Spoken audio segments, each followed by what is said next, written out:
Welcome to the Megawatt Collective, your gods and your ghosties. And I have a message for you. Every time I get on here, I'm horrified at the clutter in the background. Pardon the clutter. I guess people would call me a type B personality, but I have been type A. So I guess I just cycle different seasons in my life.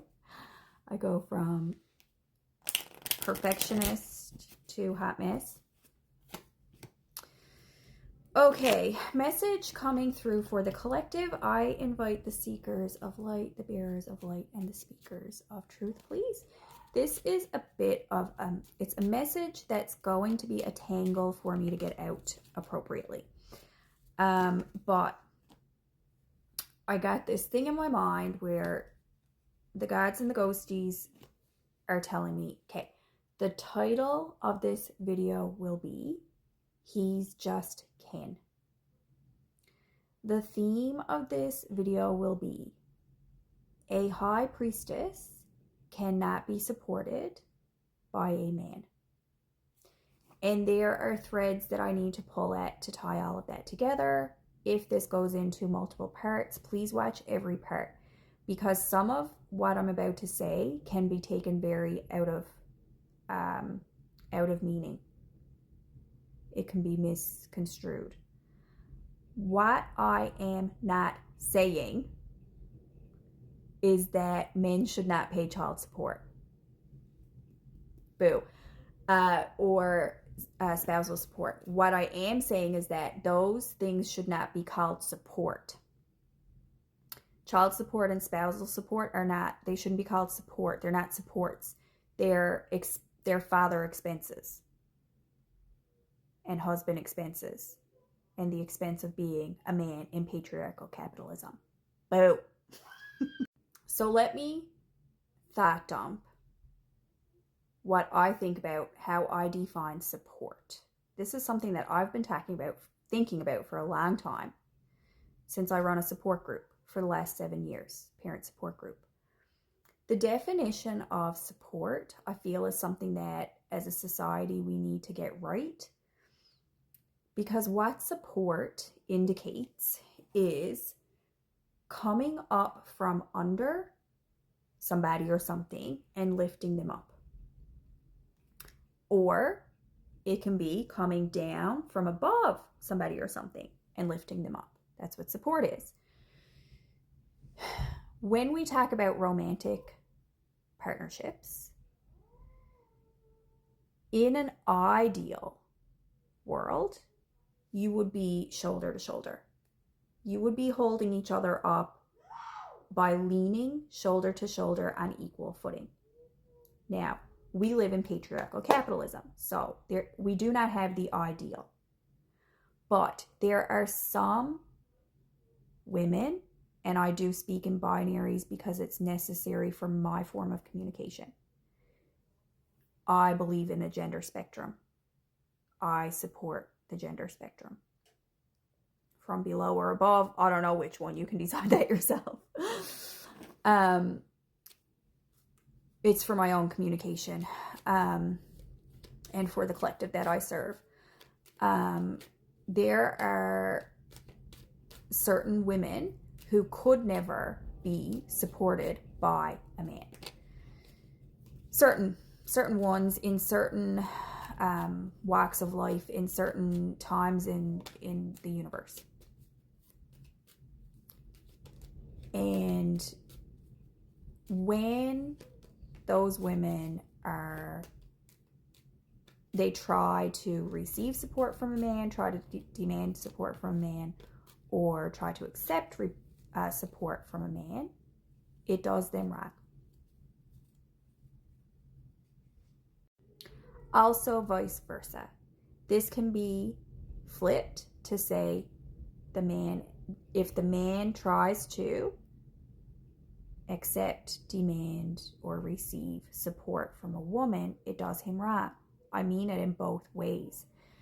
Think about the Barbie and Ken movie. Neither of them could be the ones to support each other. They had to find the strength within to support themselves. There's a reason why that movie resonates so widely because it is a truth. It is a fundamental truth. So I'm speaking from the perspective of a cishet woman, okay? Let's get that cleared out of the way. But the definition of your genders is fluid. Stereotypically, in general, the kind of support you're going to think about when I'm talking about men supporting women is financial, because we live in patriarchal capitalism. The kind of support you're going to think about when you think of women supporting men is emotional, because we live in patriarchal capitalism. Men are unable to develop their emotional supports for themselves as much as they have the potential to, because we live in patriarchal capitalism. And women are unable to develop their financial support for themselves as much as they have the potential to, because we live in patriarchal capitalism. And it is in this structure, this society, this climate, where women and men are put in positions of having to support each other in those ways, because the other one is not allowed by society to support themselves fully. This is not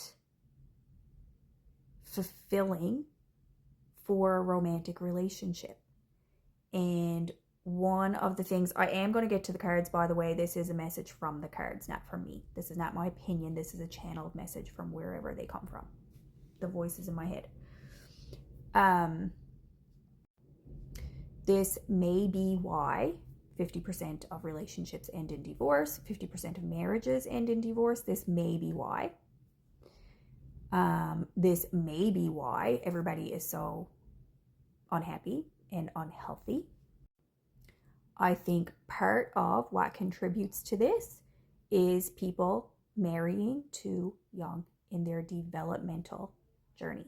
Not talking about age, talking about development. Brain science says that humans are in adolescence until 25. Most people are not in early adulthood until after 25.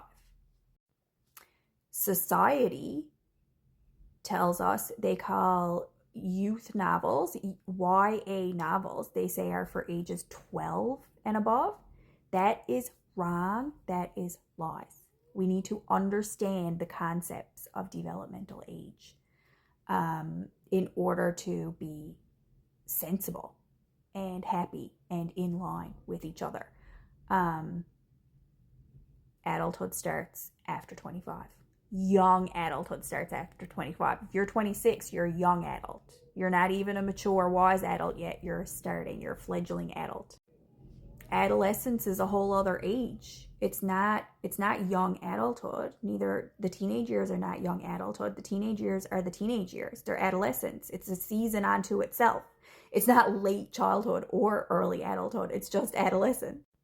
Anyway, I think all of that contributes to why marriages don't work, why romantic partnerships are so impossible for the majority of the population. Because the people entering them never had the opportunity to develop full selves individually. And therefore, they're required to raise each other up, to grow each other up, and to support each other up, when none of that is really raising, growing, or supporting. It's all just dragging each other down. It's very unfortunate and sad. So this message is for my feminine collective. And the message is that no priestess, no holy woman can be supported by a man. You can only be supported by yourself. It is only when you come to your full self, you come full circle within yourself, that you can come into equal partnership with a masculine, with a counterpart. Listen, I am not one to preach this. Like I said, this is not my opinion. I'm not making this up. This is the channeled message that I come from the cards. You don't have to listen to me. It's not my sermon to preach, but something wants me to deliver this message to you. Go to part 2.